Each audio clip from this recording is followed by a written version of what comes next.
They told themselves the numbers were the problem. They weren't. The problem was the way they looked past the woman holding the mop.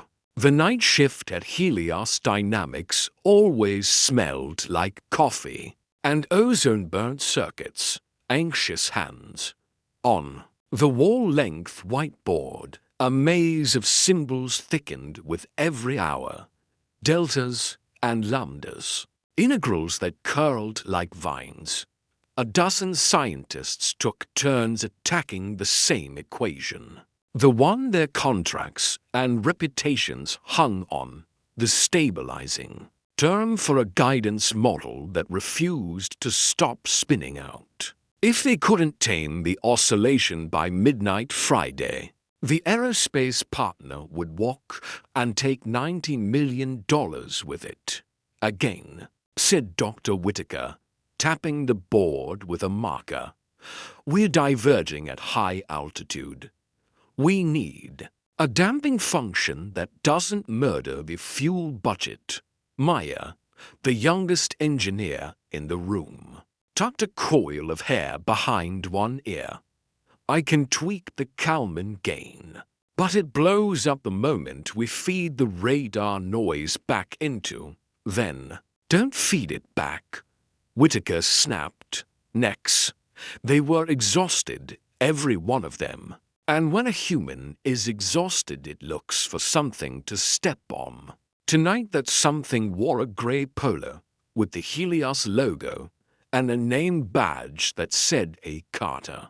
She pushed the mop across the glossy floor as if she were smoothing a sheet over a restless bed. She paused by the board to avoid a spilled marker, studied the jittering loops of their failure, then shifted past without a sound. A snort rose from the table. Mr. Grant, the finance director, leaned back in his chair and twirled a pen. If the janitorial staff's got any ideas, we're all ears, someone chuckled. Aisha Carter kept moving.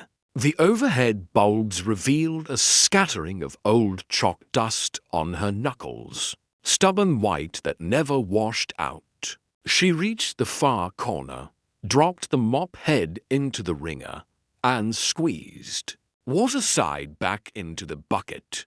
Maya gave Grant a look sharp enough to cut a plastic cup. It's not funny.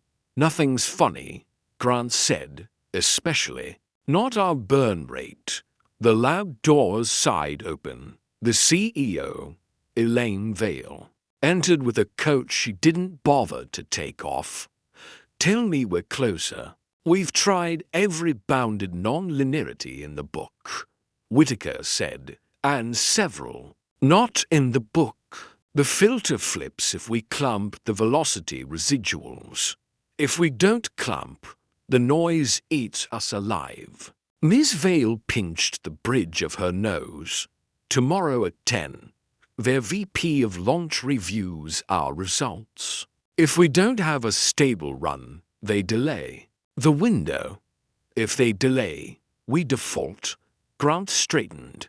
We're pursuing an aggressive parallelization of solutions. That sentence means nothing. She pointed at the board. This is what means something. Keep writing. They kept writing. The numbers kept bucking. Hours dragged. Someone spilled coffee. The air grew heavy with the sweet rot of it. Aisha emptied the trash, white rings of espresso from the benches, picked a thread of blue lint from the carpet, and wound it around her finger, until it formed a tiny knot. She glanced at the board once more while lifting a tray of used cups. Only the briefest glance, and then she looked away. She had learned to do that, to keep the seeing private. Maya watched her. There was a thin scar along the back of Aisha's right hand, straight as a ruler, like a line someone had drawn to remember where the edge of something used to be. Ms. Carter, Maya said softly, when the others had fallen into a mutter. "Do you want me to move? I've got my notes all over the far table." "I'll work around you," Aisha said. Her voice was warm, low, and steady. The kind of voice that could hold a room without raising itself. She nudged the rolling bin forward with her hip and kept going. "Okay." Maya bit her lip. "Sorry. You have to be here so late. Everyone's here late," Aisha said. "It's how you can tell the work matters, does it?" Maya asked. "Sometimes I think we pretend the math is noble, and really we're just terrified of our own deadlines." Aisha smiled. "Deadlines are good teachers." Grant clapped his hands once, sudden to loud. "We're at time. If we don't lock a strategy tonight, we cancel the demo." "Don't cancel," said Ms. Vale. She checked her phone. Sighed. "Put it away, please." Whitaker scrawled a fresh function in muscular strokes. "What about a saturating non-linearity on the innovation term? We accept linear behavior around zero and square the residuals at the tails. If the noise is heavy, the outliers stop dragging us. The residuals will bias the estimator," Maya said, "at least in theory." Grant looked at Whitaker as if the room were his to command and theory was something that could be invoiced. "Do it." The marker squealed. The equation arched into being and hung there like an unfinished bridge. Whitaker frowned at it. "No, no. The partial derivative creates a discontinuity at the threshold. We'll jump. Smooth the threshold." Someone suggested. "With what? A sigmoid? That growth rate will—" "Excuse me," Aisha said. The room fell silent in the way rooms fall silent when the person speaking isn't the person they expect. She stood with her hands on the mop handle, leaning very slightly toward the board, as if the numbers were a campfire and she, at last, felt their heat. Whitaker blinked, then drew his mouth into a line. "Ma'am, we need the space. It's just," Aisha nodded toward the final term. "You're damping the innovation by its magnitude, but you're letting time itself run wild. If the error integrates faster than you can attenuate it, you'll always chase the tail." She kept her voice mild. "You don't want to punish size. You want to punish time." Maya's head tilted. "Punish time?" Aisha lifted a paper cup, crushed it with a careful pop, dropped it into the bin.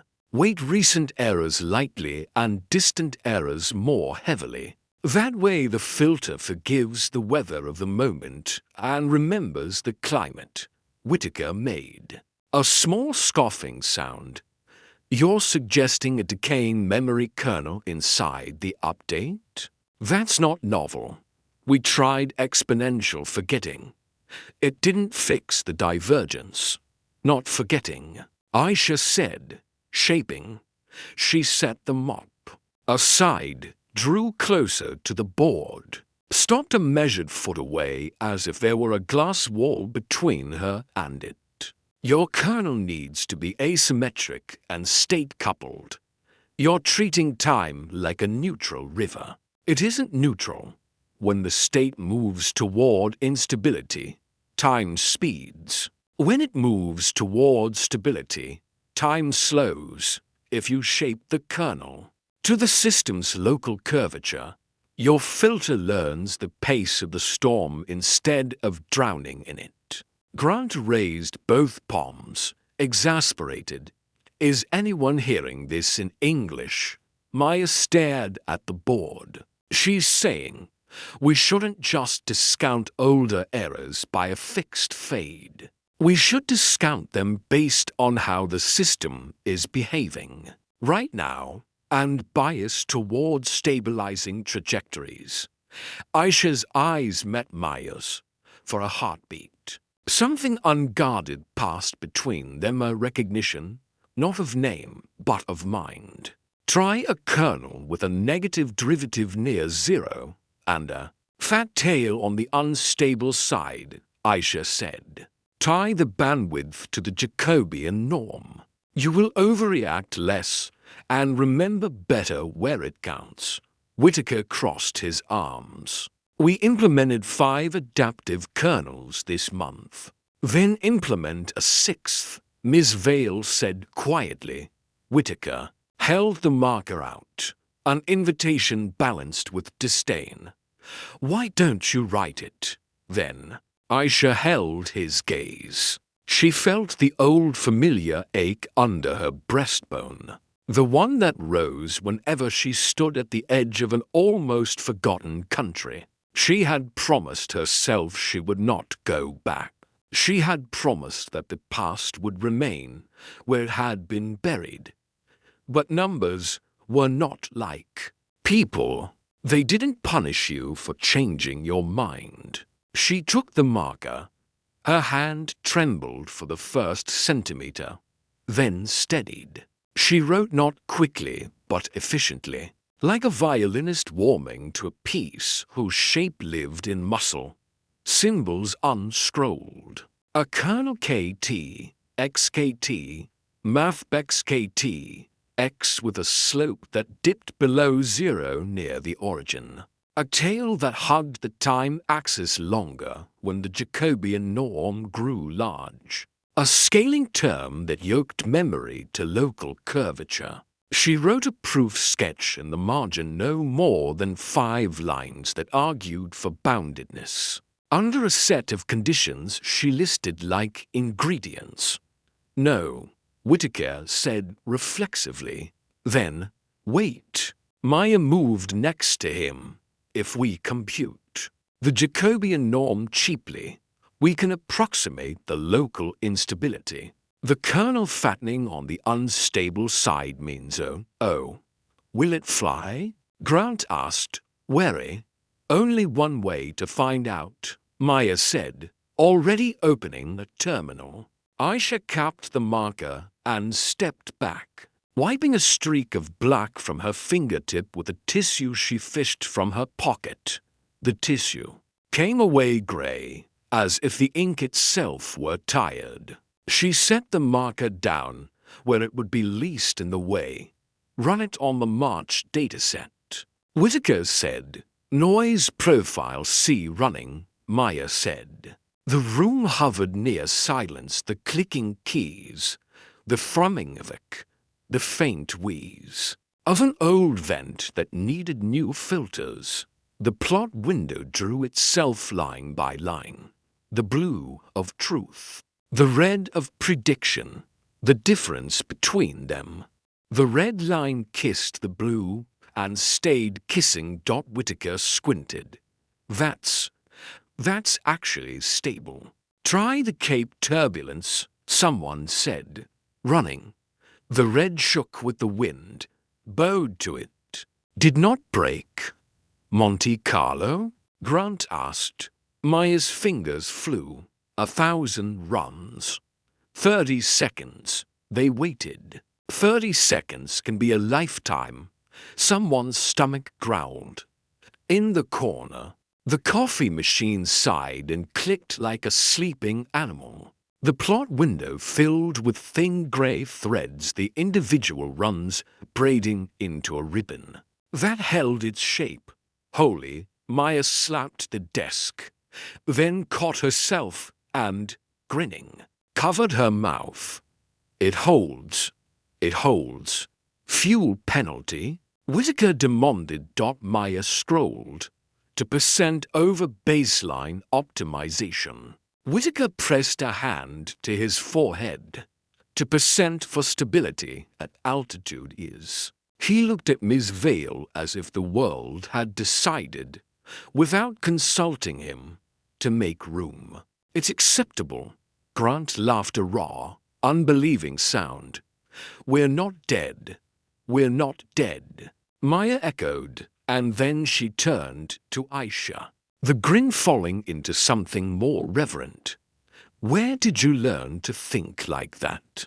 Aisha looked at the board. The colonel sat there, elegant and patient. I used to know a little about memory, she said. How much to keep? How much to let go? Whitaker cleared his throat. We'll need to audit this. Verify convergence across the full envelope. Write a paper. File IP, of course, Miss Vale said. But her eyes were on Aisha. What is your name? Aisha Carter. Ms. Carter. Miss Vale said. Thank you. Aisha nodded. The floors needed mopping anyway. The next morning, the aerospace VP watched the demo in a windowless conference room. His tie straight and his skepticism straighter. The simulation held through gust and thermal shear, through sensor dropouts and microvibrations. The VP did not smile, but he also did not say delay. He said, proceed, and rose to catch a plane. News circulated inside Helios as news does when it makes people feel clever for repeating it. By lunchtime, half the building had heard that the night janitor had patched a hole in the rocket, with math you couldn't pronounce. By 1, someone had sent an email with the subject line "She saved US." By 2, there was a reply all cautioning discretion. By 3, HR drafted a note about respecting all team members and refraining from myth-making. By 4, the CFO asked if anyone knew whether the colonel qualified as a trade secret. At 5:30, in the lull between work and whatever life waited, beyond it, Maya found Aisha in the break room pouring hot water over a tea bag. The tag on the string read Earl Grey in faded letters. I wanted to say thank you, Maya said. Aisha squeezed the bag with the back of a spoon and set it aside with a neatness that felt like respect. You're welcome. I also wanted to ask, where did you learn that kernel shaping trick? I mean, I've seen adaptive approaches, but yours tying it to the Jacobian norm, that was new to me. Aisha lifted the mug and inhaled the steam before answering. I taught for a while, she said. Applied mathematics. Where? At Eastern University. She said it with the quiet a person uses for the name of a street they haven't walked in years. Maya blinked. You were faculty? Assistant? Professor? Aisha said. For a time. What happened? Aisha's thumb traced the mug's rim. She could have said budget cut. She could have said family emergency. She could have said politics eats merit for breakfast. All of those were true, in the way partial derivatives are true, locally. But the whole truth had its own topology. My mother got sick, she said finally. I took leave. When I came back, my position was not there. There were other reasons. The reasons people use when they need to move you aside without saying what they're doing. Her smile didn't reach her eyes. It happens. Maya's mouth opened, closed. I'm sorry. It was a long time ago, Aisha said. Long. Enough to learn new work. Floors get dirty every day. She sipped the tea. Numbers are more patient. Sometimes they wait for you. Would you ever go back? Maya asked. To Easton? Aisha's laugh was a small thing. No. To a classroom, maybe. There are girls, black girls, who think math is a door locked from the inside. I'd like to show them where the key is. Maya's eyes glistened unexpectedly. She blinked hard. I would have loved to have you as a professor. You do? Aisha said, and nodded toward the lab. The board is a classroom if you let it be. Later that evening, when the building had emptied and the janitorial crew moved like a tide through the halls, Maya sat at her desk and did what people her age do when they meet someone whose present does not match the brightness of their mind. She looked Aisha up. She found a dissertation on state-dependent memory kernels in stochastic control systems. She found a half-dozen papers, co-authored with advisors who had gone on to panel shows and TED stages. She found a gap 7 years stark as a missing tooth. Then she found a line in a public agenda from an old faculty meeting. Leave of absence. Appointment not renewed. Position not replaced. No scandal. No explanation. Just the administrative passive voice. The way institutions make choices. Disappear. Maya closed the browser and sat very still. The woman with the mop had spent her life building tools other people were using. Without knowing her name. At 9, Maya sent an email to Ms. Vale. At 9:15. Ms. Vale replied, "My office, tomorrow. Bring her if she's willing." The office. They gave executives at Helios faced a line of trees, so straight they might have been planted with a ruler. In winter the branches looked like equations that had been erased, their solutions lost to air. Aisha sat on a chair with a cushion slightly too soft, folded her hands in her lap, and looked at nothing in particular. Maya tells me you used to teach, Miss Vale said. I did. She also tells me you wrote the kernel that prevented us from humiliating ourselves in front of a major aerospace partner. I wrote a sketch, Aisha said. The team made it work. Humility is attractive, Ms. Vale said. But credit is also a form of currency. I don't intend to pay for our survival with your anonymity. Aisha kept her face calm. Inside, something old and careful braced itself. What are you asking, Ms. Vale? I'm offering, Ms. Vale said, not asking. A staff position senior, research mathematician, competitive salary, benefits, the usual alphabet soup. Co-authorship on the paper the team will write, your name on the patent filing. And one more thing, the freedom to spend a portion of your time building a math outreach program for girls who look like you did when you were 15. Maya looked from one woman to the other, as if watching lightning consider where to strike. Aisha let the silence bloom. She thought of Easton's cold faculty hallway, her office plant in a cardboard box, the way the department chair had not met her eyes. She thought of nights showing her mother how to swallow small pills, of the rasp of dry hair against the pillowcase, of bills that did not shrink when you stared at them. She thought of equations that had lived in her until she had begun to wonder if they were ghosts only she could see. Thank you, she said at last. But no. Maya made a small sound of disbelief. No. Aisha turned to her gently. When I lost the title, I thought I had lost myself. I spent years proving I was still here by doing work no one sees. She looked back at Ms. Vale. Now I know who I am without the nameplate.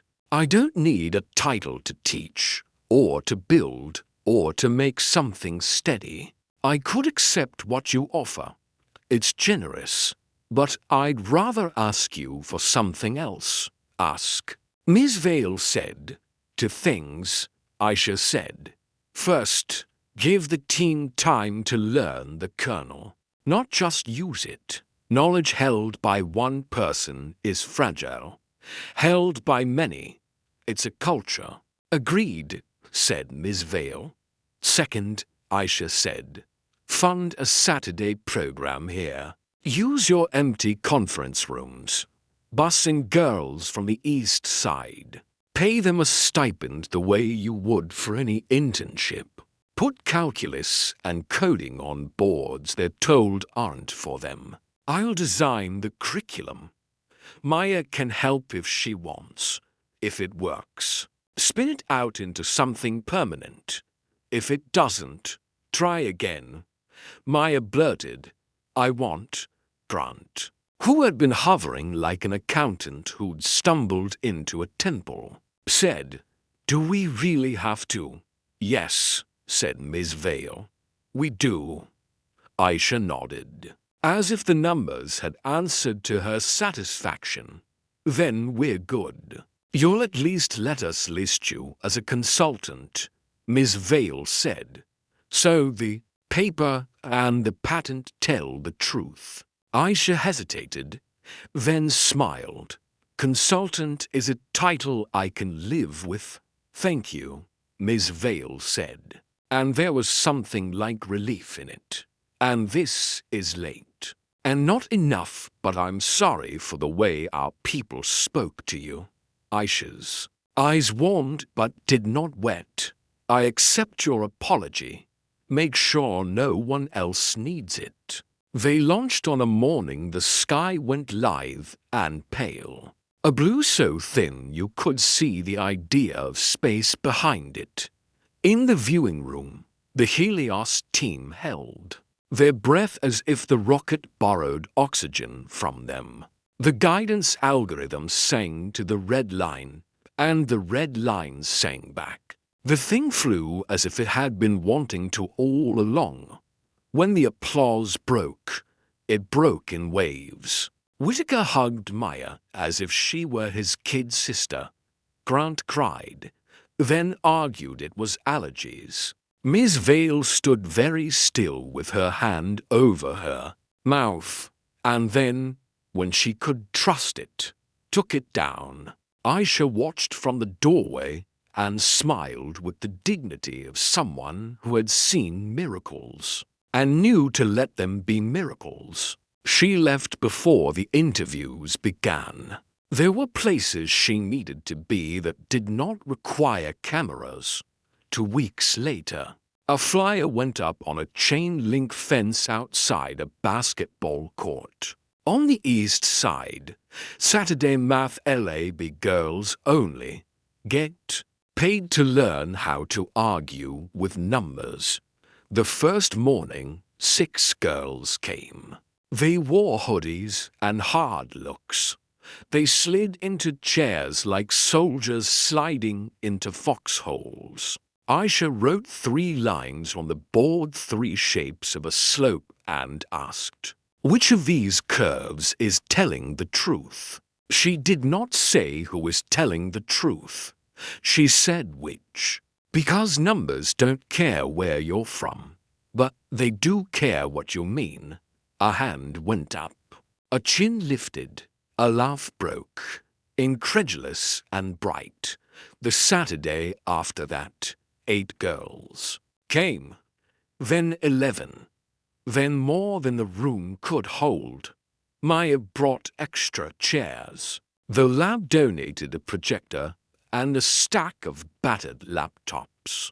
Old textbooks arrived like refugees and found homes. The building staff kept the floors clean without being asked. On the 3rd week, a woman from HR showed up with forms and left with a smile when she realized no one needed them to feel real. Sometimes, in the middle of a lesson, Aisha would stop and press a palm, almost unconsciously, to the place beneath her collarbone where the old ache had lived. She could not feel it anymore, or rather, She could, but it had changed shape. The ache had become a kind of anthem. One afternoon, a girl named Zuri stayed after and held up a page where she had written the same symbol 3 times, trying to make it look like the one Aisha drew. "I want mine to look like yours," Zuri said. Aisha leaned close. "Yours looks like you," she said. "That's better. But yours is prettier." "That's practice," Aisha said, "and patience, and a little bit of stubbornness." She tapped the page. "You have all 3. Zuri's smile was new, like a coin fresh from minting. News about the colonel reached outside Helios. A tech blog wrote a story that did not name her. Another blog did. A journalist called. A panel invitation came, and Aisha declined it without a second thought. The paper went to peer review and came back with sharp questions and a grudging respect. Helios filed the patent with her listed as consultant. Eastern University sent a polite email asking if she would consider speaking to their undergraduates about non-traditional paths in STEM. She did not reply for a while. When she did, she wrote, "I'm busy on Saturdays. You can come to us if you'd like to learn how to set up a program that actually pays students." They came, eventually. They took notes. Aisha watched them and felt no heat of old anger. The time for that had passed. She had shaped her memory toward stability. On a late spring afternoon, after the last problem of the day had been solved and the last pretzel eaten, Maya and Aisha sat on the steps outside the building. Sun lit the concrete with the indifference of a god. Cars whispered past. Somewhere a kid practiced trumpet and kept landing just shy of the note he wanted. "You know," Maya said, "we could have lost the contract, and instead we got this." She gestured at the world without naming it, as if naming would make it smaller. "Do you ever think about if you'd said yes to the job?" "I did say yes to the job," Aisha said. "Just a different one." Maya smiled. "You should put that on a wall." "I did," Aisha said. "In here." She tapped her temple. "It's the only wall that matters." A car slowed by the curb. The passenger window rolled down. A man in a suit leaned across the seat. "Excuse me," he said. "Are you the woman from Helios?" "My daughter." He waved at the back seat, where a girl half hid behind her hair. "She's in love with math and doesn't believe there's a place for her." "I was wondering." "There is," Aisha said before he could finish. "Bring her Saturday." The girl in the back seat looked up with wary hope. Aisha lifted a hand and waved. The girl waved back, a shy flicker dot when the car pulled away. Maya said, "You just changed to lives with one sentence." "Numbers do most of the work," Aisha said.